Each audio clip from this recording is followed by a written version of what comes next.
Ei, Nayara, carinha de sono, hein? Pessoal, então olha só, como eu estava dizendo para vocês, a gente vai falar um pouco sobre, vamos continuar, né, a parte de elementos de máquina e depois vamos passar a parte de lubrificação. Então eu vou abrir aqui um slide para ficar mais fácil vocês acompanharem por aí, tá certo?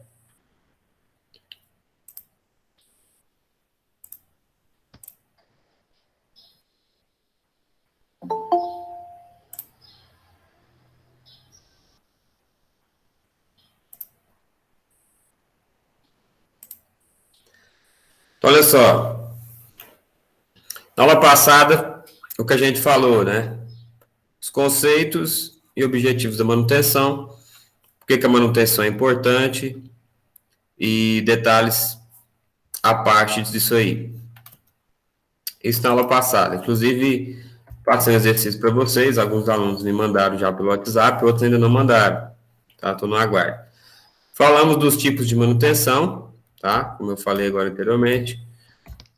Falamos um pouquinho também sobre planejamento e controle, né, dos processos de manutenção industrial. E falamos também um pouco sobre o que era TPM, né? Deu uma explicada para vocês sobre o que é isso. E estávamos falando de elementos de máquina, certo? Por que é importante a gente estudar elementos de máquina? Aquilo que já foi dito.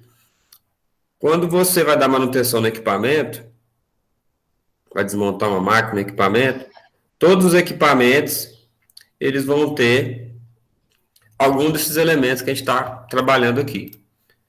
Para facilitar o entendimento, a gente divide eles em grupos, né? Elementos de fixação, elementos de transmissão, elementos de apoio e elementos de vedação. A gente já falou dos elementos de fixação e já falamos também dos elementos de apoio, né? Então, falamos lá o que é um rebite, falamos o que é o anel elástico, falamos sobre as chavetas, né? Os parafusos, as porcas, as arruelas, ok? Então, hoje, né, a gente falamos sobre os elementos de apoio, as buchas, as guias, os mancais, né? Vimos que a gente tem dois tipos de mancal. A gente tem um mancal de deslizamento, onde ele trabalha com a bucha, igual na imagem que vocês estão vendo aí. E tem também o mancal de rolamento, tá? Quando ele trabalha com os rolamentos, que são esses elementos girantes, que podem ser de esfera ou rolete, dependendo da carga de atuação, tá? E são muito utilizados na indústria, justamente na movimentação de eixos, né? Esse é o rolamento autocompensador. Então, tudo isso a gente viu na aula passada. Vimos a parte na teoria, né? Como é que eu faço para extrair, para montar um rolamento. Beleza. Então, aqui hoje, tá? A gente começa falando sobre os elementos de transmissão. Quando eu falo em elementos de transmissão, o que eu estou querendo dizer? Estou querendo dizer todos os elementos que serão utilizados para transmitir alguma coisa dentro do equipamento. Então, isso, o que eu vou transmitir? Eu vou transmitir, na verdade, força, né, e velocidade, movimento, tá certo? Então, quando eu falo em transmissão, a minha intenção é transmitir força e movimento, tá certo? Quais são esses elementos que são utilizados na transmissão? Os eixos, tá certo? Eles são também considerados elementos de transmissão, tá? Então, toda máquina, ela vai ter pelo menos um eixo, e quando eu tenho mais de um eixo transmite o movimento para o outro eixo, tá certo? É claro que você vai ter elementos acoplados nesses eixos para fazer essa transmissão. A gente usa um termo muito comum que é eixo árvore. Então, o que é o eixo árvore? O eixo árvore é um eixo que tem vários elementos acoplados nele, tá? É considerado os principais eixos da máquina. Então, quando você tem um eixo ali que tem vários elementos de transmissões acoplados nele, eu chamo esse eixo de eixo árvore, é a denominação muito comum a gente utilizar. Mas aqui a gente mostra alguns tipos de eixos diferentes. Então, a gente tem um eixo maciço, que é esse da primeira figura aqui, que é o mais comum a gente utilizar. De maneira que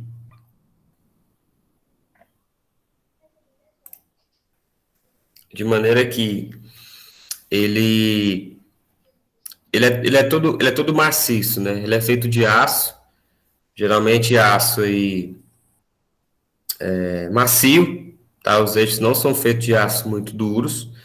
Então é por isso que eu não posso, pessoal, jamais pegar um martelo e dar pancada diretamente na ponta dos eixos. Então você amassa o eixo. E se você amassar a ponta aqui do eixo, ó, você vai encaixar um elemento aqui no encaixe. Então sempre que é o ideal, quando você for fazer uma montagem, tá? Tiver que bater no eixo para poder montar ele. Você utilizar ali um pedaço de madeira para apoiar no eixo e bater na madeira. Porque que acontece? Aí a madeira absorve o impacto, não deixa amassar o eixo. Se eu tiver um pedaço de madeira, você pode usar um pedaço de plástico, um tipo de tecnil, ou você pode usar também um bronze, tá? Um taruguinho, um pedacinho de bronze, para poder apoiar no eixo e poder bater. Porque se você bater o martelo diretamente no eixo, você vai amassar o eixo. E aí você vai ter um problema na montagem, tá certo? E tem também os eixos vazados. Então, esses eixos vazados é porque eles têm um furo, tá? Interno, para poder aliviar o peso do eixo, tornar o eixo mais leve. Então, em algumas situações, a gente usa também. A gente tem os eixos cônicos, com as pontas de eixo cônica. Então, qual que é a função de eu trabalhar com o eixo cônico? Algo que a gente já comentou. É justamente para que o eixo consiga suportar forças nesse sentido, né? Uma carga nesse sentido, que eu chamo de carga radial, e uma carga nesse sentido também, que eu chamo de carga axial, tá certo? Então, ele consegue suportar a carga em dois sentidos. Então, essa é a vantagem de trabalhar com eixos de ponta cônica. Eu tenho também os eixos ranhurados.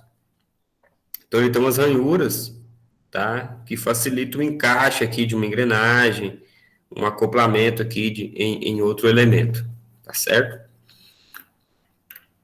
Aqui, a gente já fala das correntes. Então, as correntes também são outros elementos de transmissão, tá? Transmissão de movimento e principalmente transmissão de força, tá? Então, as correntes, elas trabalham juntamente com essas engrenagens, que vocês estão vendo aqui, ó, tá? E os eixos. A gente tem vários tipos de corrente. Uma das correntes principais mais usadas é essa, que é a corrente de elos, né?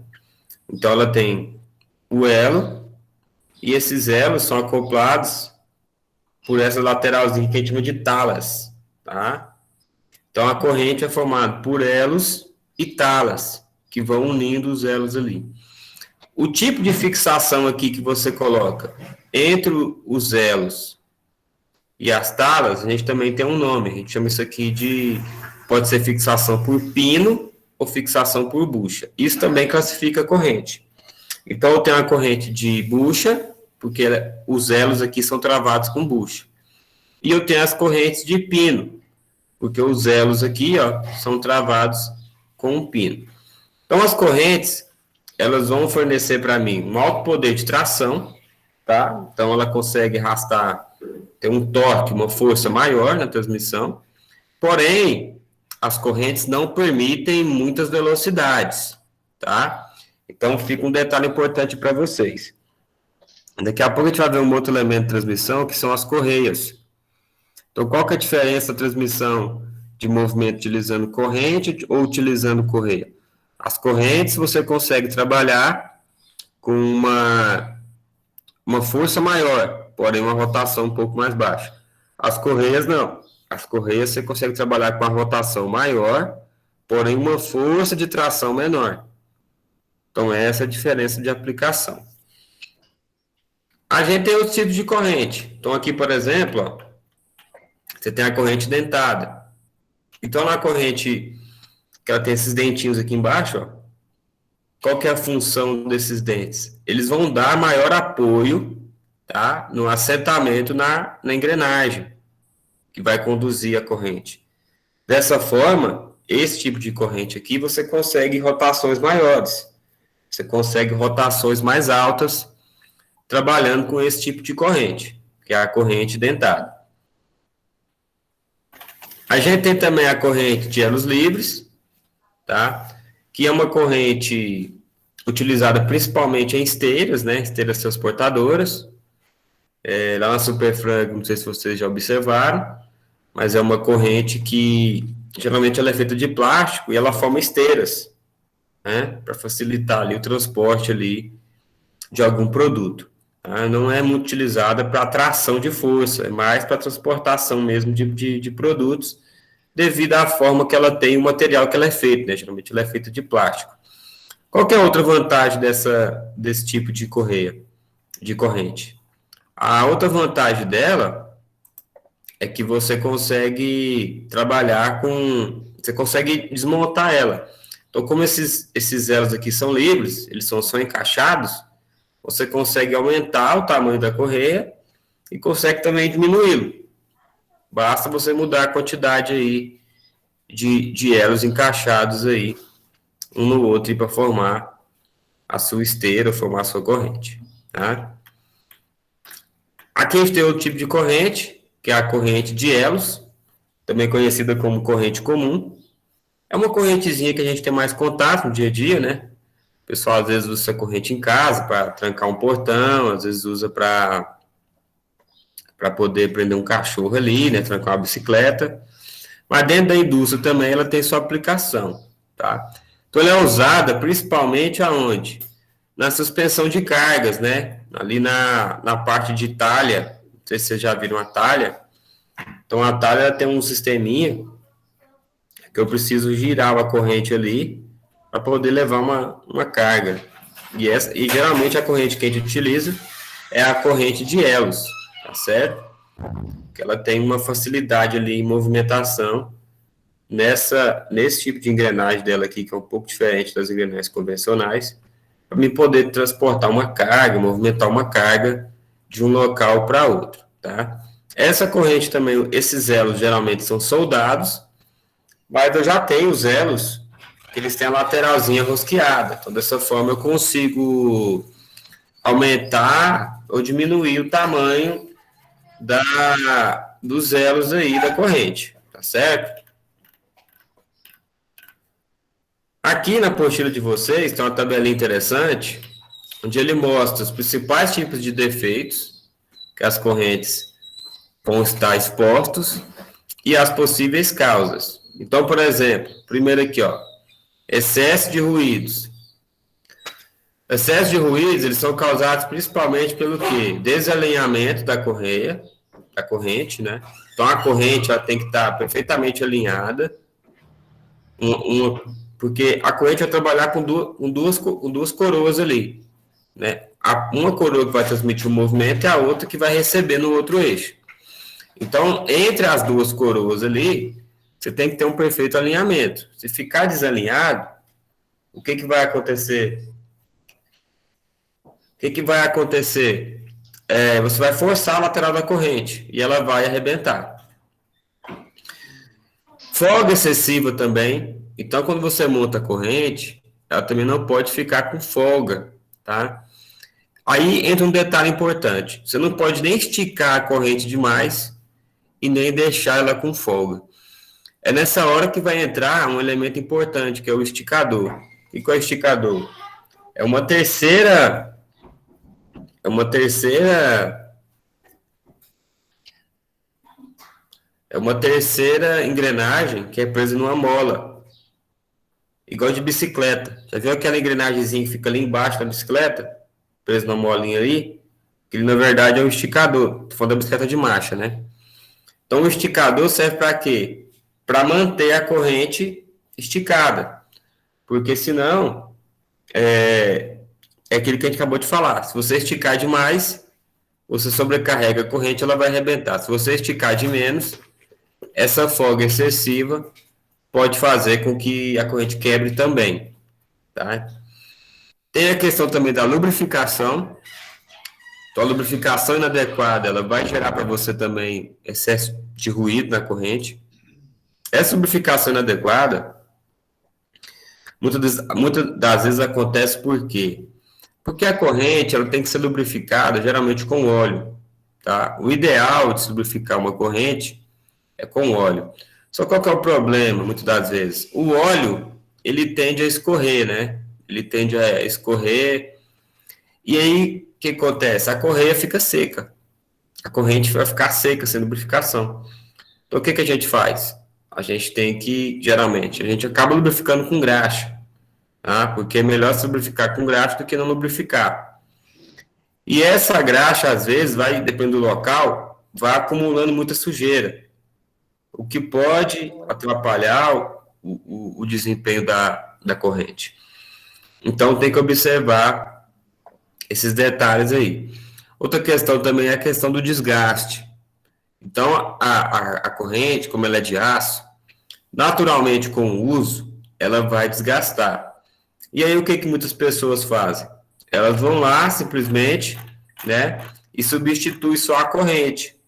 Só que, muitas das vezes, quando a corrente desgasta, a engrenagem aqui também já sofreu desgaste. Então, o que é o ideal? Você verificar como é que está o desgaste da coroa aqui, da engrenagem aqui, para se poder também já fazer a troca, se fazer a troca da relação. Então, por isso que quando a corrente da moto, por exemplo, arrebenta lá, você não chega lá no mecânico lá de moto e troca só a corrente, já troca a relação.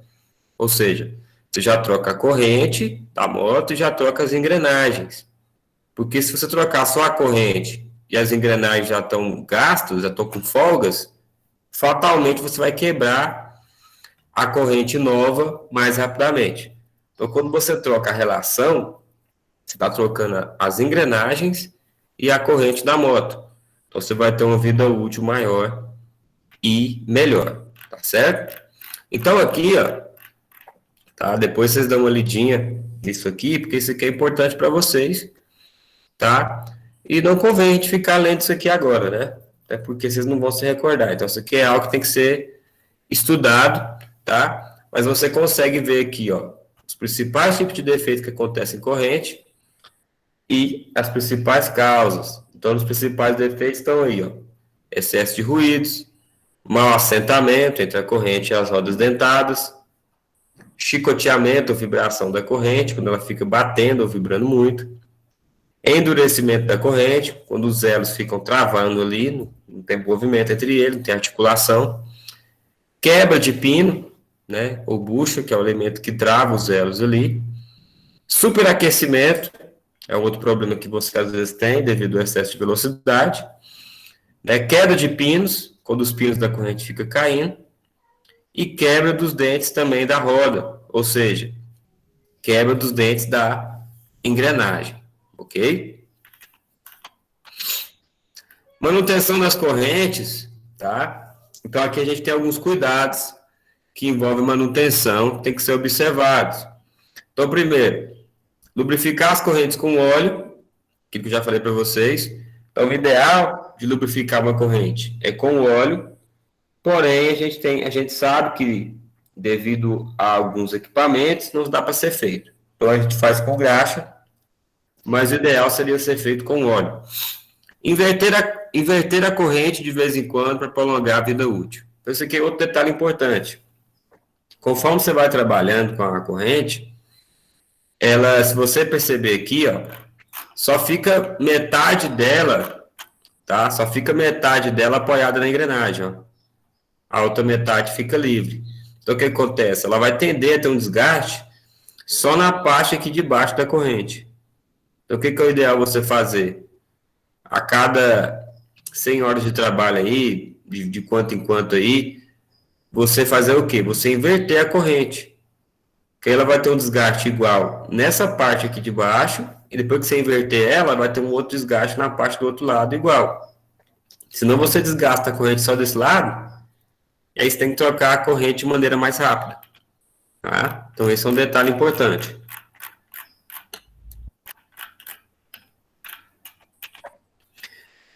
Nunca colocar um elo novo no meio dos elos gastos. Isso aqui é uma outra questão importante. Então, às vezes, a corrente rebenta. Aí, o que, que o cara faz? O que, que o mecânico faz? Ele vai lá, pega um elo novo e encaixa no lugar daquele que quebrou. E monta a corrente de novo. Só que aquele elo novo que ele colocou, ele está um pouquinho mais alto que os outros elos que já estão desgastados. O que, que vai acontecer? A corrente vai ficar pulando toda vez que aquele elo novo passar pela engrenagem. Aí pode ser que fatalmente ele vai quebrar novamente. Então, por isso que a gente sempre recomenda nunca colocar um elo novo no meio de elos gastos. Não usar corrente nova em rodas dentadas velhas, aquilo que a gente falou, que acontece lá na moto lá, né? Então, quando você troca a relação da moto, você está fazendo justamente isso. Você não está colocando uma corrente nova no meio das rodas dentadas velhas. Então, quando você troca a relação, você está fazendo a substituição dos dois, tá? Justamente para evitar que você vai quebrar a corrente nova por conta de uma engrenagem velha que você colocou apoiado na corrente ali. Para fazer a limpeza da corrente, como é que eu faço? Pessoal, não só da corrente, mas qualquer peça metálica, rolamento que você for lavar, qualquer elemento mecânico metálico que você for lavar, o ideal é você nunca lavar com thinner, nem gasolina, tá? Por quê? O thinner, a gasolina, esses elementos, eles corroem o metal, eles aceleram o processo de ferrugem, tá? Então, o ideal é sempre lavar com querosene. Então, o querosene, ele é um solvente que ele é um tanto quanto oleoso. Então, ele consegue fazer a limpeza e, ao mesmo tempo, manter ali, preservar a superfície do metal sem ocorrer desgaste, sem ocorrer o risco de corrosão. Então, sempre dentro da mecânica, quando a gente vai lavar uma peça metálica, tá? Não esquece disso. Se eu for lavar uma corrente, se eu for lavar ali, se eu for tirar graxa de qualquer elemento, tá? O ideal é lavar com querosene, porque ele vai conseguir limpar o elemento ali e ao mesmo tempo preservar a superfície. Às vezes o cara fala, mas eu limpo com gasolina, sai também, eu limpo com diesel, eu limpo com thinner, sai também? Sai, limpa também. Porém, esses elementos, eles podem corroer o metal, eles podem danificar a superfície do metal. O querosene não, tá? Então, fica a dica para vocês aí, que além, o ideal sempre para limpar correntes, rolamentos, peças metálicas, o ideal é lavar com querosene.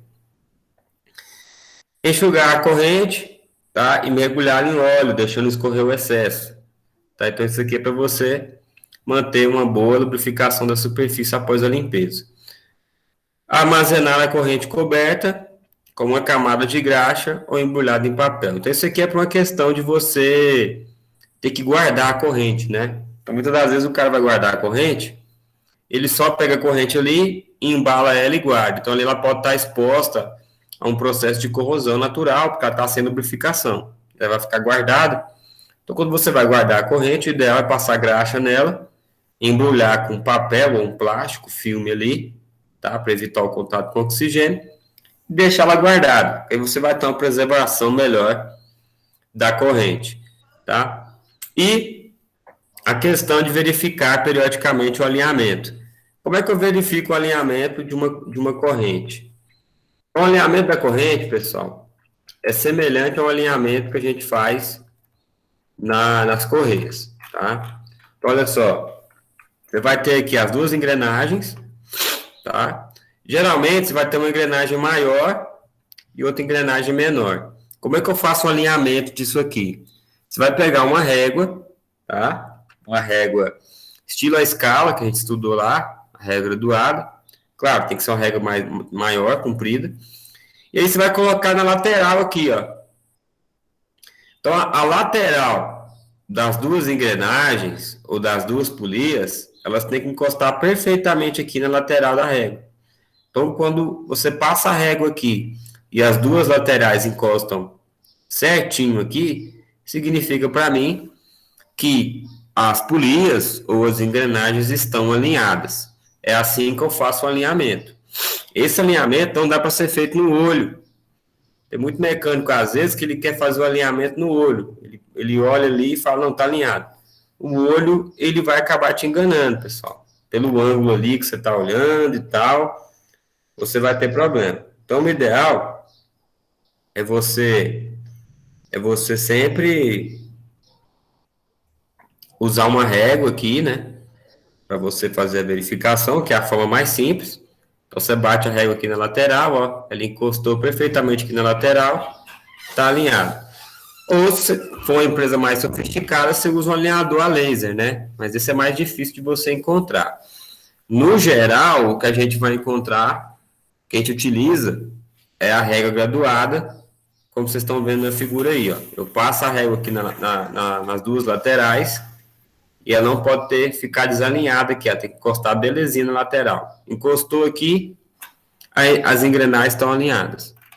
Tá? Então, fica a dica para vocês aí. Pessoal, vocês estão conseguindo acompanhar aí? Tá tranquilo? Beleza. Então, olha só. Já de atividade para vocês aí, ó. Para vocês fazerem durante essas 2 semanas aí, né? Essa semana e a próxima a gente não terá aula. Já anota aí, ó. Professor, Página 94 e página 95. Diga. é isso que eu ia perguntar se estava na apostila, tudo isso. Tá na apostila. Tá tudo na apostila, Beleza. tá? Então anotem aí, ó. Página 94 e página 95, tá? Para vocês fazerem aí. Beleza? Professor, na aula passada, você deu a apostila da mecânica?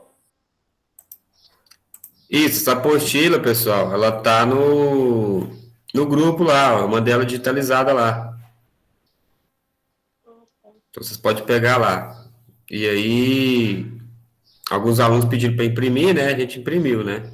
Então, alguns alunos têm ela impressa, outros têm ela no celular aí no grupo, eu mandei ela aí. Só você abrir pelo celular. Beleza? Então vai anotando as páginas aí, ó. 94, 95, pra vocês fazerem aí, tá? Atividade para essa semana agora. Voltando aqui, olha só, falar um pouquinho sobre as polias e correias. Então, as polias, elas são as rodas, né? Onde vai estar passando as correias. As polias, eu tenho basicamente dois tipos de polia. Porque eu tenho dois tipos de correia. Então, eu tenho as polias trapezoidais e eu tenho as polias planas. As polias trapezoidais, elas têm esse nome porque a correia que vai assentar dentro da polia tem formato de trapézio, tá?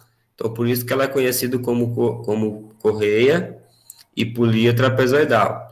Também são conhecidos como polias e correias em V, porque o trapézio aqui fica parecendo um V, tá vendo? As correias planas, tá? Elas foram o primeiro tipo de correia que surgiu e elas são menos usadas, justamente porque elas não têm a mesma resistência à tração que as correias trapezoidais, tá? Então, as correias planas, muitas das vezes, elas eram feitas de couro, elas eram feitas de tecido, né? De materiais mais leves. As correias trapezoidais, não. Essa que vocês estão vendo aqui, por exemplo, ó, nesse desenho em corte, você tem aqui a polia e você tem aqui a correia. Então, aqui, ó, de que são feitas as correias? Então, as correias são feitas de borracha, só que no meio dessa borracha, você tem umas cordas de nylon, tá? Umas cordas de nylon vulcanizadas no meio da borracha. Essas cordas de nylon vão dar resistência à tração para a correia. E aí, por cima dela aqui ainda, ela é revestida, tá? Com uma camada de lona, para proteger a borracha. Então, isso vai dar para a correia uma grande resistência à tração, onde eu consigo trabalhar com altíssimas velocidades de transmissão. O detalhe que você tem que observar aqui é o princípio de transmissão de movimento entre a correia e a polia é pelo atrito. Então, onde vai acontecer esse atrito? Esse atrito acontece nas laterais da correia, tá? Então, você jamais pode deixar a correia encostar aqui no fundo da polia. Por quê? Porque se a correia for descendo aqui e encostar no fundo aqui da polia, você vai perder esse atrito nas laterais. Se você perder esse atrito nas laterais, a correia vai começar a deslizar. Então, qual que é o problema que a gente tem na transmissão de movimento entre polias e correias? A correia começa a deslizar e fazer um barulho. E aí você não vai ter eficiência no movimento. Então, por que isso acontece? Então, acontece geralmente por desgaste na polia, tá? Então, às vezes como a correia ela é de borracha e a polia é de metal geralmente, o pessoal acha que não desgasta. Mas com o tempo, a polia também desgasta. Então, você tem que vir aqui e fazer a troca da polia de vez em quando. Mas entenda que a transmissão é feita pelo atrito, tá? Pelas laterais. Então, a correia tem que estar sempre bem encostada na lateral aqui para poder transmitir o movimento. Então, essa correia que vocês estão vendo aqui, como eu falei, é a correia em V, o correia trapezoidal. Essa correia é a mais utilizada hoje, mas ela tem um problema. Qual que é o problema? É a questão se ela arrebentar, pessoal, você não tem como reaproveitar. Então, essa correia tem que tomar cuidado na utilização. Então, ela é utilizada na transmissão de movimento, como vocês estão vendo aqui, ó, entre eixos que estão afastados, né, não estão próximos, e ela vai transmitir para mim mais velocidade e menor força, devido ao material. Porém, se a correia arrebentou, você não tem como reaproveitar essa correia. Tem que colocar uma nova. Tá vendo nessa imagem que você tem aqui uma polia com 3 canais, onde você vai utilizar 3 correias? Percebe isso? Por que isso acontece? Como eu falei para vocês, a correia tem uma força menor de tração. Então, quando eu coloco uma polia com 3 canais, me utilizar 3 correias, o que eu estou fazendo aqui? Eu estou aumentando a força de tração.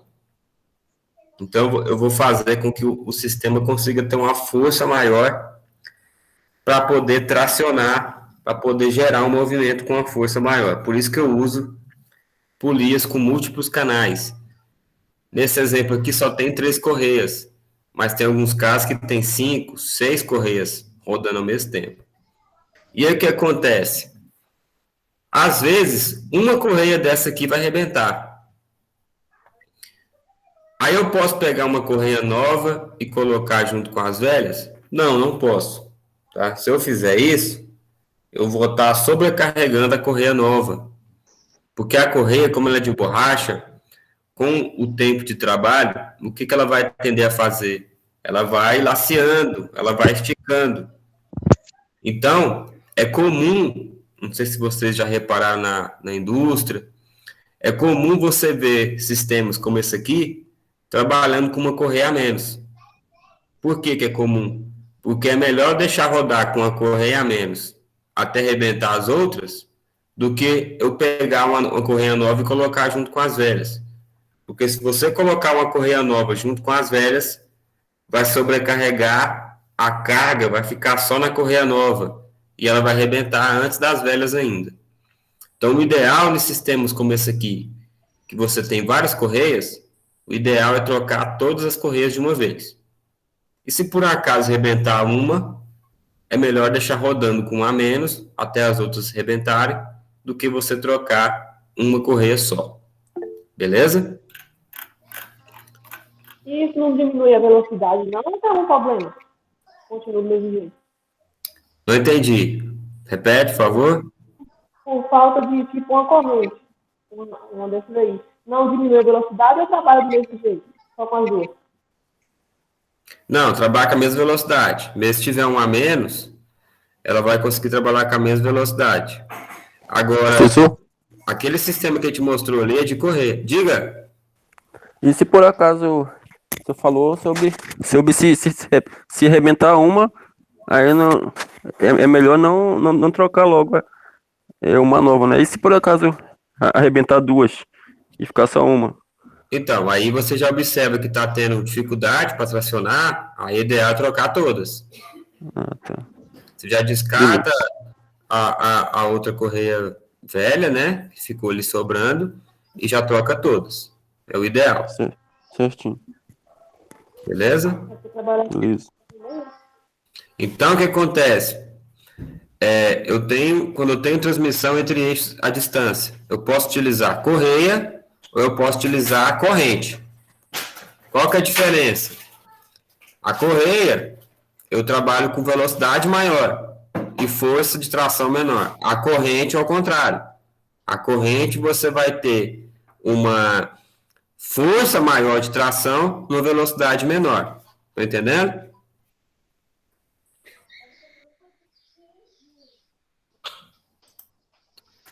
Então, voltando aqui, ó, como é que eu classifico uma correia, né? Como é que eu vou comprar uma correia?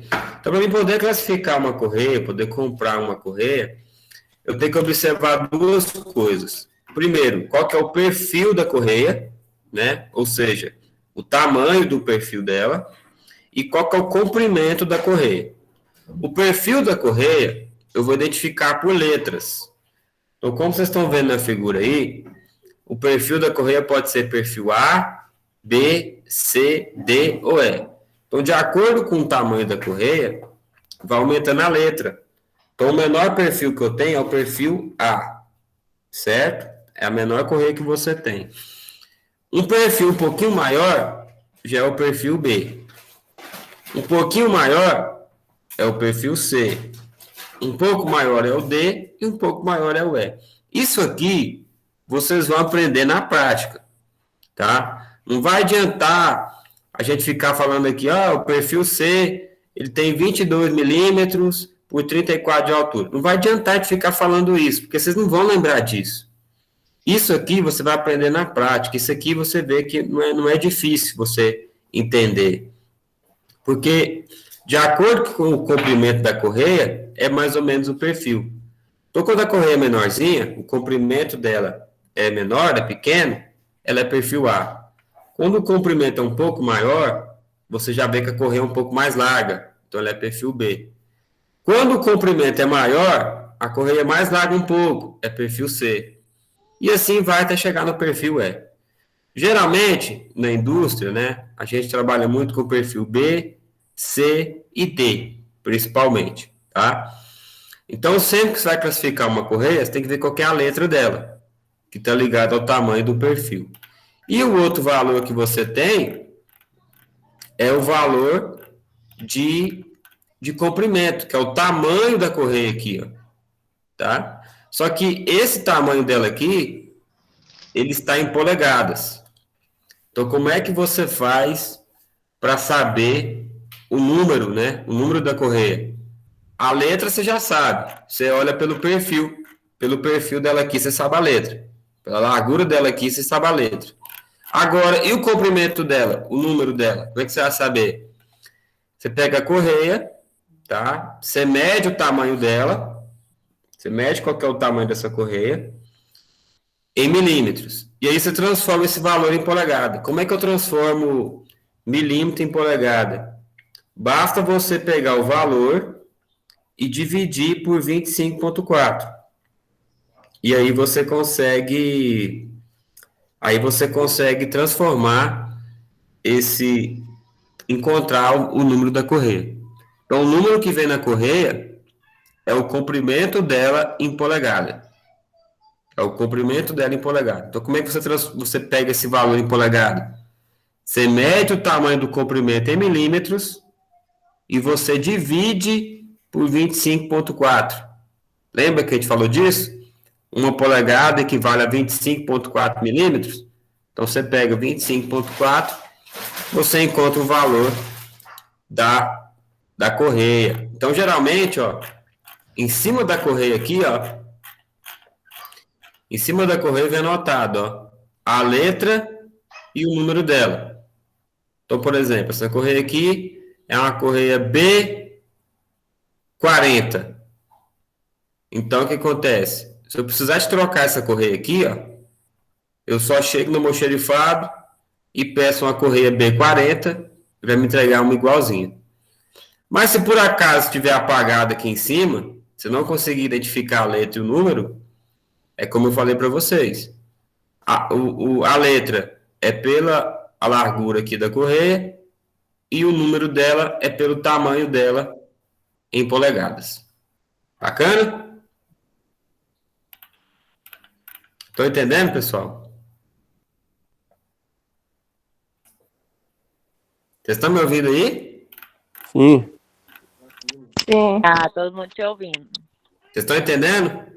Entendeu? Mais ou menos. O que você não entendeu? Não, é que, por exemplo, você fala a letra, aí a gente já sabe a letra pelo tamanho ali, né? Pela Certo. largura, né? E aí daí quando a gente descobrir o tamanho dele, a gente vai pegar e dividir por 25,4, não é isso? Isso, é saber o número. Isso. Eu Aí, corrijo a letra e o aí no número. caso, vai ficar a letra, por exemplo, B, por exemplo, 5, mais ou menos. Não, Um exemplo assim. por exemplo, B60, B35, B40. Aí a Entendi. C, geralmente vai ser C70, C75, C80. Tá. Tá entendendo? Sim.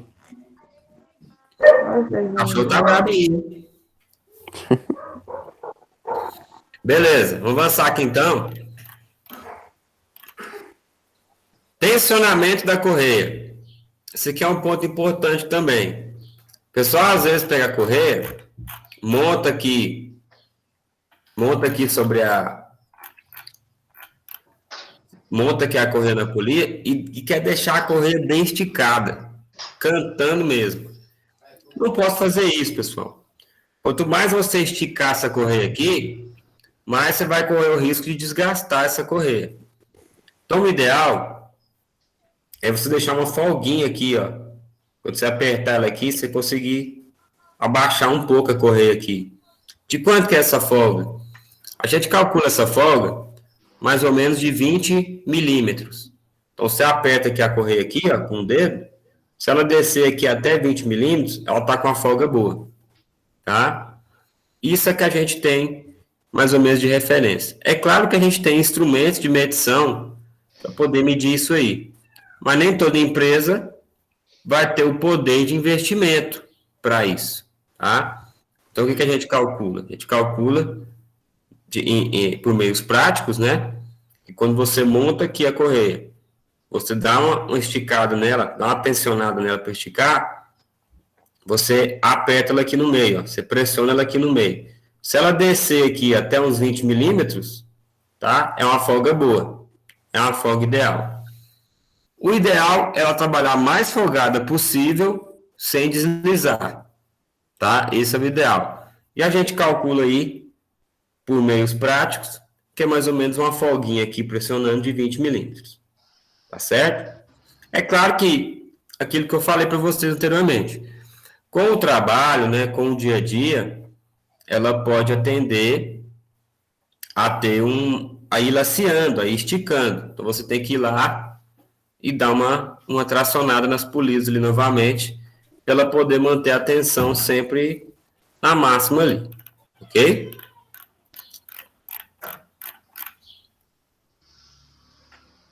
Então aqui, ó, Nessa imagem aqui, vocês estão vendo a correia plana, tá? Então, a correia plana, ela é plana, como vocês estão vendo, e ela trabalha as correias, as polias também planas. Nessa imagem que vocês estão vendo aqui, ó, ela está fazendo a transmissão de rotação no sentido direto. Ou seja, esse eixo aqui está transmitindo o movimento para esse outro eixo. Então, a correia é montada de uma forma que esse eixo está girando no sentido horário, que é o eixo movido, que está transmitindo o movimento. Esse eixo que está recebendo o movimento, que é o eixo motriz, está girando também no mesmo sentido. Então, isso aqui a gente chama de sentido direto de transmissão. As correias em V, as correias trapezoidais, só conseguem trabalhar assim, com o eixo motriz girando no mesmo sentido do eixo movido. Eles vão girar no mesmo movimento. As correias planas, eu já consigo fazer isso aqui, ó. Já consigo trabalhar com ela cruzada. Estão vendo aí na imagem? Então, o que acontece? Você consegue inverter a rotação da correia. Então, essa aqui vai girar no sentido horário, essa aqui no sentido anti-horário. Por quê? Porque a correia está cruzada, tá vendo? Isso aqui, repetindo, você só consegue fazer com as correias planas. Com a correia trapezoidal, que é a correia em V, que é essa que a gente mostrou aqui para vocês, ó, você não consegue fazer isso. Elas só trabalham no sentido de movimentação direta. Ou seja, elas só trabalham assim. As correias planas conseguem trabalhar cruzadas, as correias em V não. Essas correias planas a gente quase não utiliza mais. Tá? Por quê? Porque elas têm pouca força de tração.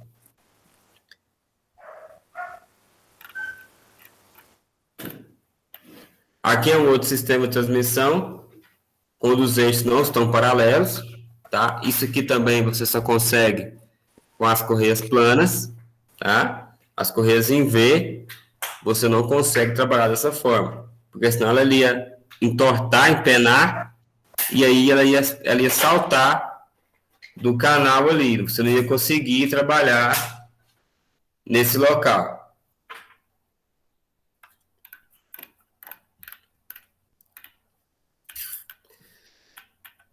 Aqui, pessoal, a gente fala um negócio importante também, que é com relação à relação de transmissão. Então, sempre que você está transmitindo movimento ali, você vai ter uma polia maior e outra polia menor. Quando você faz isso, você consegue mudar a rotação no movimento. Então, a rotação, a velocidade do eixo que está recebendo o movimento, ela pode ser alterada pelo diâmetro das polias. Esse diâmetro eu chamo de D1, que é o diâmetro da polia motriz, que está transmitindo o movimento, e eu chamo de D2, que é o diâmetro da polia maior, que está recebendo o movimento. Tem como eu calcular isso aqui. Como é que eu calculo? Utilizando essa formulazinha aqui embaixo, ó. N1, que é a rotação do eixo motriz, do eixo que está preso no motor, dividido por N2, que é a rotação no eixo de saída, no eixo movido, é igual a D2, que é o diâmetro da polia que está recebendo o movimento, dividido por D1, que é o diâmetro da polia que está transmitindo. Então, por isso aqui eu consigo calcular. Não vai ser muito o caso de vocês, mas só para vocês entenderem a diferença. Quanto maior for a polia D2, que está recebendo o movimento, menor será a rotação, mais ela vai estar reduzindo a rotação. Tá? Então, quanto menor for essa aqui e maior for essa, menor vai ser a rotação no eixo de saída.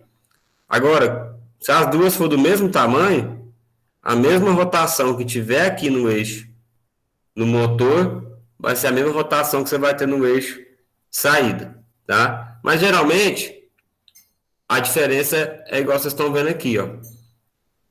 a polia ou a engrenagem maior é a do eixo de saída, porque para mim é interessante abaixar um pouco a rotação do motor, que geralmente é a rotação mais alta, e poder ter um pouquinho mais de força de tração, um pouco mais de força durante o movimento. Ok?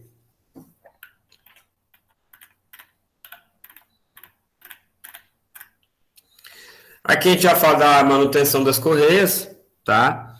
Então, as correias, nas primeiras 50 horas de serviço aí, ó, verificar constantemente a tensão delas, aquilo que a gente falou para vocês, como ela é de borracha, ela vai tender a laceando, a criando folgas ali. Então, é importante, a cada 50, 60 horas de trabalho, você verificar se elas estão bem tensionadas.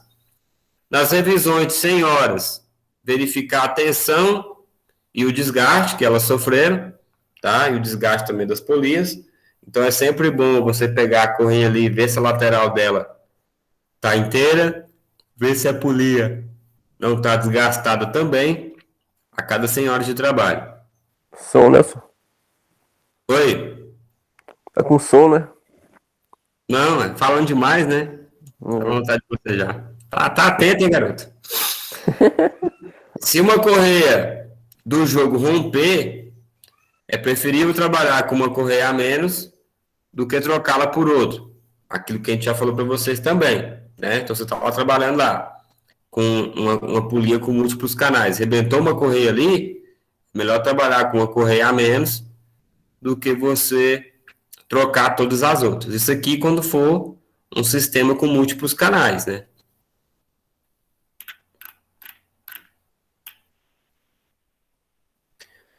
Jogos de correia deverão ser montados com correias de uma mesma marca. Isso aqui é outra questão importante.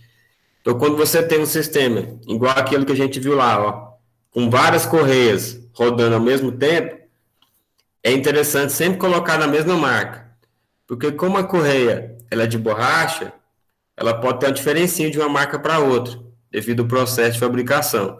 Então, por isso que é interessante colocar todas da mesma marca, porque você vai ter a certeza que ela tem todas exatamente o mesmo tamanho.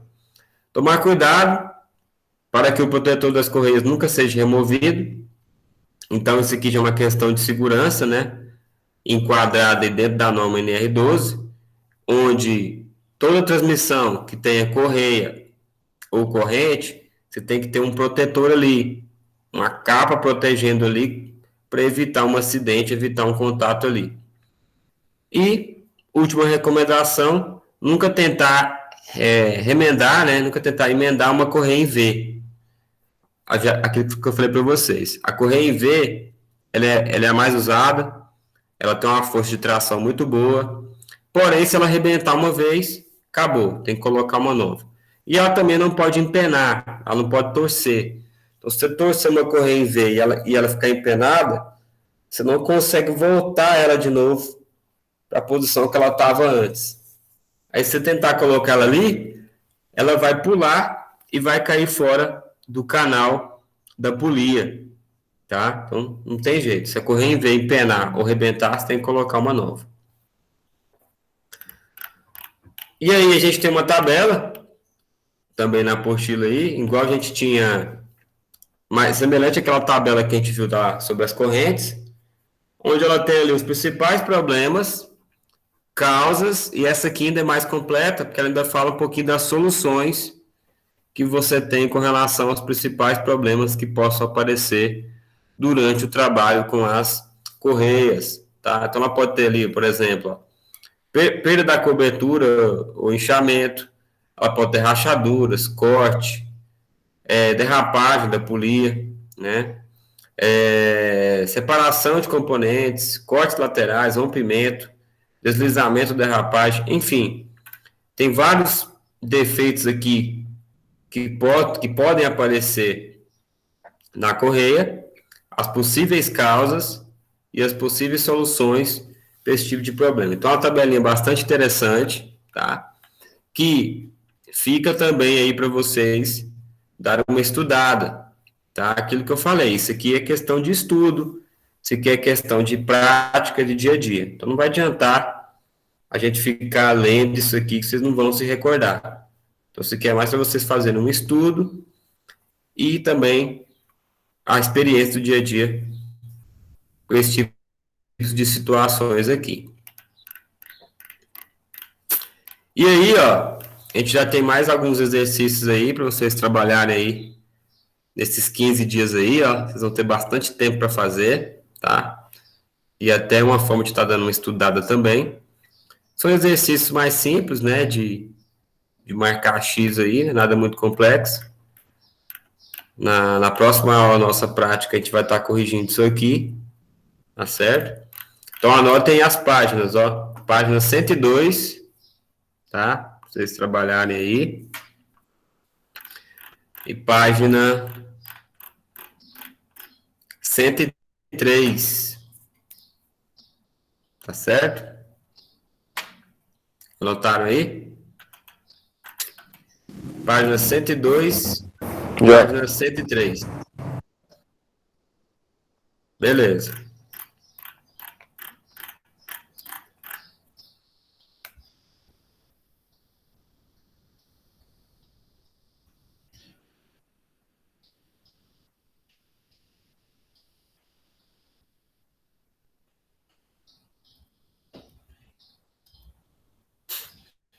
Avançando aqui, ó. Vamos falar um pouquinho agora sobre os elementos de vedação. Então, a gente viu já aí, ó, elementos de fixação, elementos de apoio e elementos de transmissão. Vamos falar um pouquinho agora sobre os elementos de vedação. Por que é importante a gente falar sobre elementos de vedação? Porque toda máquina, pessoal, toda máquina, ela precisa ser vedada. Tanto para você evitar a entrada de sujeira e contaminação dentro do equipamento, quanto também para você evitar o vazamento de óleo, o vazamento de algum fluido, de algum gás, de algum produto dentro do equipamento. Então, por isso que é importante a gente falar dos elementos de vedação, porque eu preciso evitar tanto a entrada de sujeira, quanto a saída também de fluidos do equipamento. Esses elementos de vedação, geralmente eles são feitos de materiais mais simples, como borracha, papelão, né? Elementos metálicos macios, justamente porque eles têm uma característica de fazer uma vedação melhor. Então, o primeiro elemento aqui de vedação que a gente comenta com vocês, tá? São os anéis de borracha. Esses anéis de borracha também são conhecidos como anéis O-ring. Então, são pequenos anéis que podem ser cilíndricos, de forma cilíndrica ou forma quadrada, e que eles fazem a vedação em diversas partes do componente.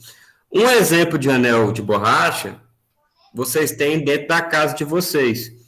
Por exemplo, a panela de pressão. Uma panela de pressão, se você reparar, ela não tem um anel de borracha ali, na tampa dela? Sim ou não? Sim. Aquele anel de borracha, na verdade, ele é um anel O-ring, tá? Que ele tá ali, ó, para fazer a vedação entre a panela e a tampa e evitar o vazamento do vapor ou da água. Então, o que acontece? Dentro das máquinas industriais, você tem a mesma coisa.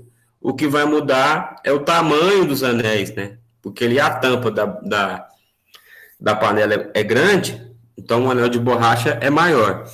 Dentro da mecânica, os elementos são um pouco menores, então os anéis O-ring são menores, tá certo?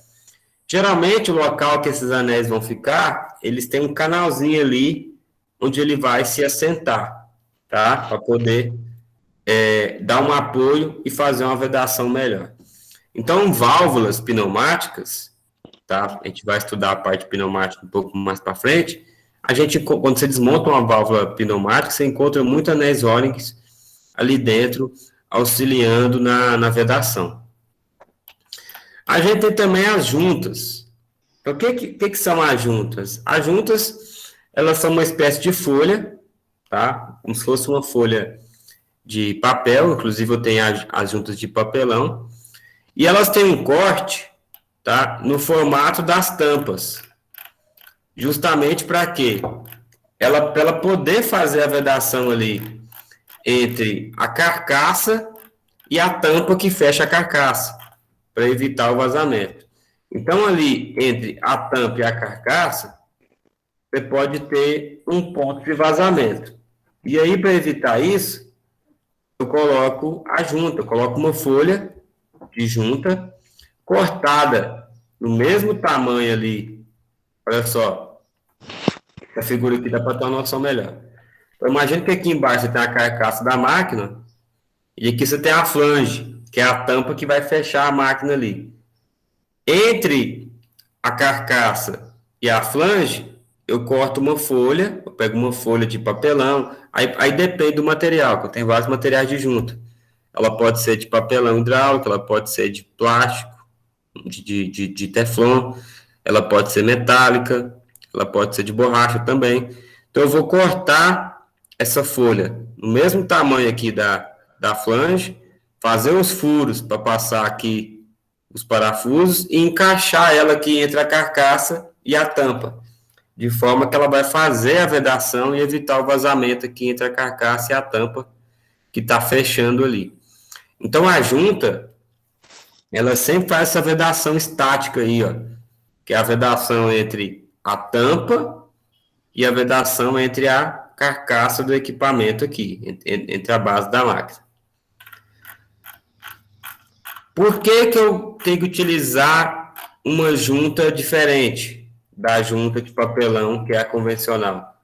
Porque depende do material que eu vou estar vedando. Então, se a máquina tiver ali para mim uma alta pressão, uma alta temperatura, as juntas de papelão não conseguem vedar. Aí eu tenho que utilizar uma junta metálica. É o que acontece, por exemplo, no motor do carro. Então, no motor ali do carro, eu tenho várias partes ali que eu utilizo juntas metálicas. Porque o motor é uma máquina que esquenta muito e está em alta pressão. Se eu colocar uma junta de papelão ali, ela não consegue vedar. Ah, Danoninho. Hã? As juntas de Teflon, que é um tipo de plástico, né? Qual que é a característica dela? Ela suporta altas temperaturas. Então, ela suporta ali até 260 graus de temperatura. Então, quando eu tenho um equipamento que ele trabalha com baixa pressão, porém alta temperatura, eu posso utilizar a junta de Teflon, que ela fica mais em conta que as juntas metálicas. Tem as juntas também de amianto, que elas são utilizadas em sistemas que eu tenho produtos químicos, né? Vedação de produtos químicos. Então, quando eu tenho a questão de vedar um produto químico, o amianto ele reage melhor do que os outros materiais. Eu tenho também a junta de cortiça. O que é a cortiça, né? Para quem não sabe. Já viu a rolha? Aquelas rolhas de vinho?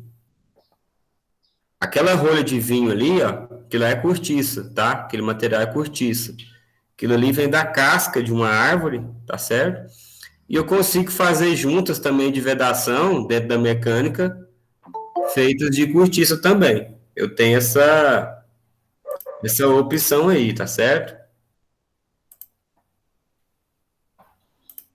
Aluno chegando agora aí, ó. Beleza. Estou aqui mostrando mais ou menos, né, como é que é a atuação do anel de borracha, ó. Então, ele tem um canalzinho aqui de assentamento. Quando você fecha o equipamento, ele trava, ó, a borracha se expande, cobrindo ali os pequenos espaços e fazendo uma vedação mais completa.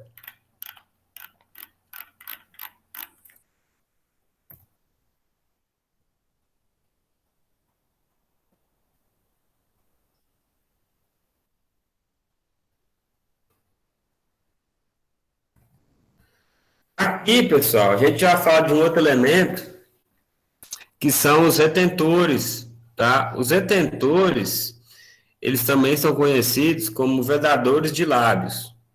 Então, o que é o retentor? O retentor, ele é um anel de borracha, ele é um anel metálico revestido com uma borracha. A função do retentor é fazer a vedação entre o eixo e a carcaça do equipamento. para evitar o vazamento naquele ponto ali. Então, entre o eixo e a carcaça, quando o eixo está girando, você não pode ter um vazamento ali pelo eixo. Então, justamente ali no eixo, você vai ter encaixado um anel de retenção, que são os anéis retentores. Uma parte importante do retentor é o lábio dele. Esse lábio dele, de borracha, ele tem que estar bem encostado no eixo, porque senão pode virar um vazamento. Eu tenho que ter também um cuidado muito grande quando eu vou montar o retentor. O retentor ele tem que ser montado aonde? Tem que ser montado numa prensa. Porque senão você vai, se você tentar bater nele ali, você vai acabar rasgando a borracha dele e você vai ter um pequeno vazamento ali entre o retentor e o eixo, certo? Daqui a pouco eu vou passar um vídeo para vocês, para vocês entenderem melhor o que a gente está falando. Um outro elemento que a gente tem são as gachetas, tá? Então, o que é uma gacheta? Uma gacheta é um elemento mecânico utilizado na vedação, principalmente de bombas de água, tá? Então, quando você tem uma bomba de água, para você poder fazer a vedação da bomba, você tem que usar os anéis de gacheta. Então, os anéis de gacheta, a gacheta em si, ela é uma corda, tá? Ela é uma corda trançada com diversos materiais ali, podendo ser ali de nylon e grafite, dentre outros. E aí você vai cortar essa corda em vários anéis. O tamanho desses anéis é de acordo com o tamanho do eixo, porque ela fica abraçada no eixo aqui, ó, dentro da caixa do pêndulo de gacheta. Qual que é a função dessa gacheta? Evitar o vazamento da bomba, tá? Então, quando você tem uma bomba de água, vocês têm uma figura aqui.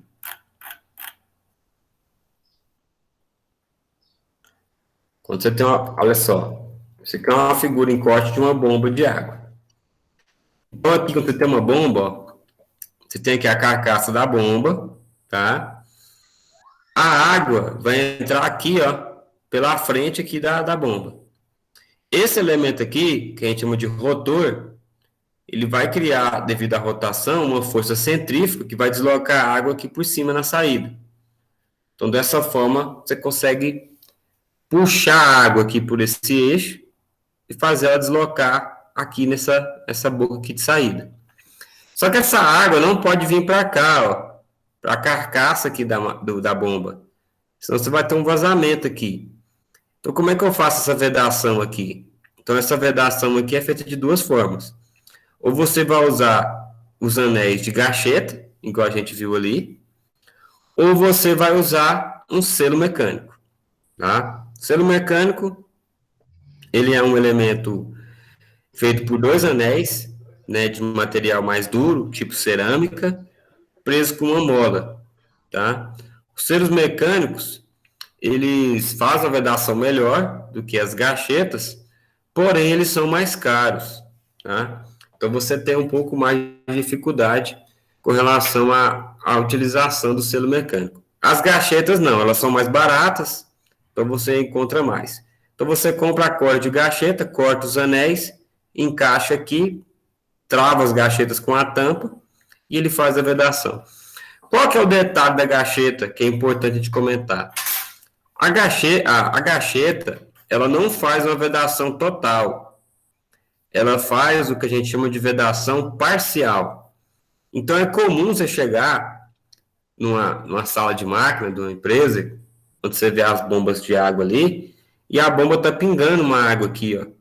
Aquilo ali é normal, pessoal. Por quê? Porque aquela água que está pingando aqui, ela está justamente lubrificando a gacheta.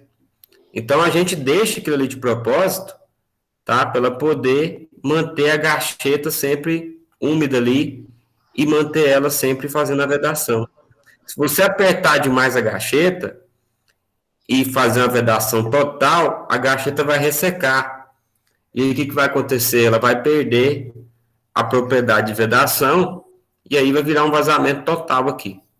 Então, a gacheta, a gente sempre diz que ela faz o quê? Ela faz uma vedação parcial. ela não faz uma vedação total, tá? Dos anéis de gacheta. Já o selo mecânico, não. O selo mecânico, ele consegue fazer para mim uma vedação mais completa, uma vedação total. Beleza? Beleza. Tá certo. Para a gente fechar essa parte aqui de vedação, eu vou mandar para vocês aqui no grupo. Não vou passar o vídeo aqui, por quê? Porque o som não vai sair, tá? Então, o que eu vou fazer? Eu vou, eu vou passar, eu vou passar para vocês aqui eu vou passar para vocês o som, o vídeo, lá no grupo. Aí vocês cliquem no vídeo, assistem aí pelo YouTube, tá? Vou deixar um tempinho para vocês assistirem aí. E aí depois a gente retorna, tá certo?